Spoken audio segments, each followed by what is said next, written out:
Inaalagaan ngayon ng DSWD-NCR ang sanggol na iniwan ng kanyang ina sa NAIA.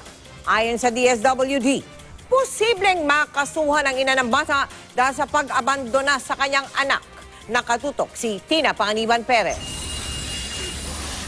Nasa pangangalaga na ng DSWD-NCR ang 3 buwang gulang na sanggol na iniwan ng sarili nitong ina sa NAIA sa pangangalaga ng taong hindi niya kilala. Ayon sa DSWD, nasa mabuting kalagayan naman daw ang sanggol. Nakatakda raw itong sumailalim sa newborn screening at pagpapabakuna. Makikipag-ugnayan daw ang DSWD sa lahat ng pwedeng makausap dito sa Pilipinas, pati na sa embahada sa Jordan kung saan galing ang mag-ina. Ayon sa DSWD, base sa Republic Tax 7610, may 3 buwan ng ina o mga kaanak ng ina para bawiin ang kanyang sanggol. The fact na iniwan na niya is abandoned na yon, pero kailangan pa rin makausap kasi yung mother before na talagang na talagang pwede siyang kasuhan for neglect and abandonment.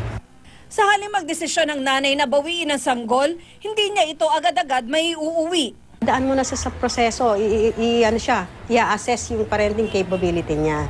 Pero kung ayaw na talaga ng nanay sa baby, may mga requirements siyang tutuparin bago niya isuko ang kanyang parental rights sa bata.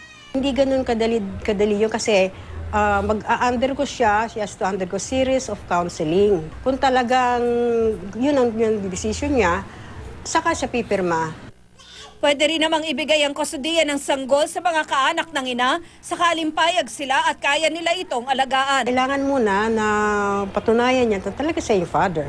Kasi unang-unang walang birth certificate. So kailangan may DNA test. Panawagan ng DSWD sa ina ng sanggol at sa iba pang babaeng nasa katulad na sitwasyon, humingi ng tulong sa DSWD. Yung pag-aabandon na sa bata ay isang labag sa batas yan. No? So, harapin natin yung problema, no? Huwag natin takasan at gawin kasi tayo bilang ina, tayo ang may responsibilidad sa ating mga anak. Tina Panganiban Perez, Nakatutok, 24 Oras.